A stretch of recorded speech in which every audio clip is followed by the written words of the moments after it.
as medicine. And the push to legalize pot has an interesting new adversary, California beer and beverage distributors. The trade association just contributed $10,000 to stop Proposition 19 from happening.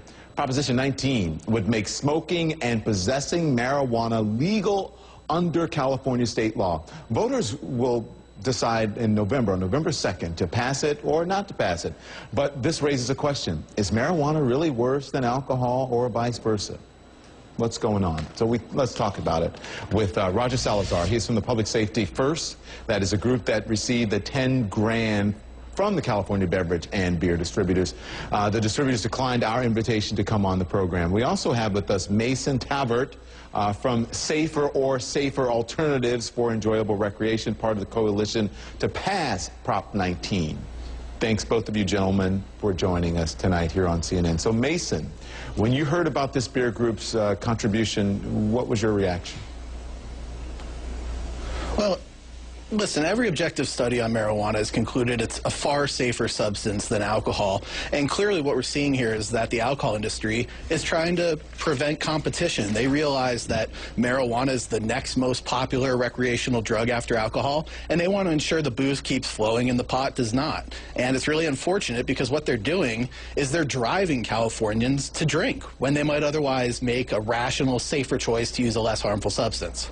Okay, so Roger, why did California beer and beverage distributors give Public Safety First $10,000? Did members tell you?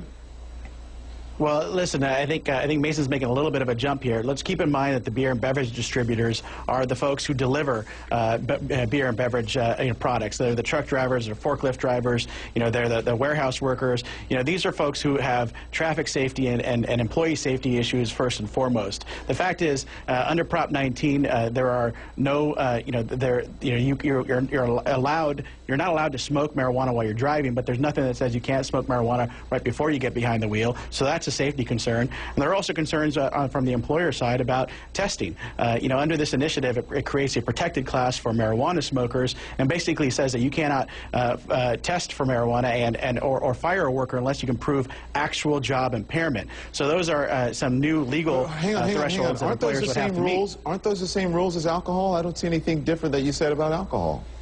No, because what you do under Prop 19 is the Prop 19 says that you cannot discriminate against people who are participating in or who are using this product under this new law. So it basically creates an extra protection for marijuana users, which doesn't exist for alcohol users. I think here's the thing, once a law goes into effect, if it does, if Californians vote and say yes on to marijuana, being able to use marijuana legally, then some sort of standard would have to be put in place like alcohol for when you're doing breathalyzer or what have you.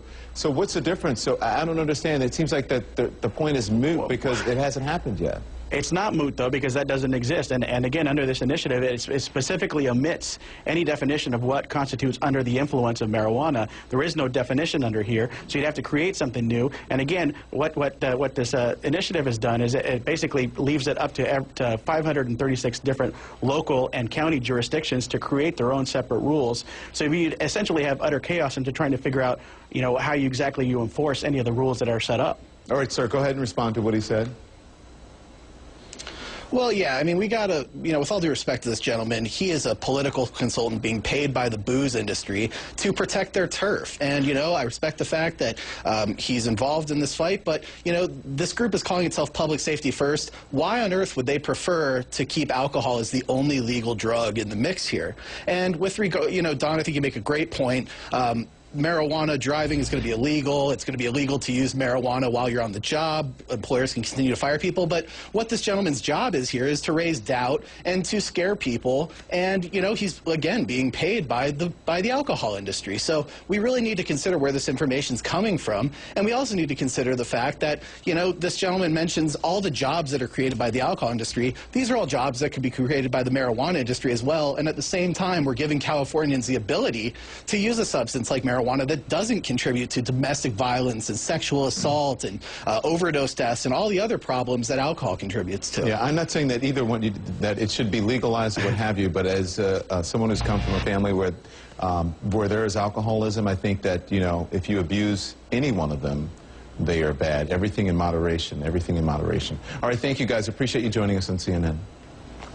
No problem. Thank you. Thank you for having us.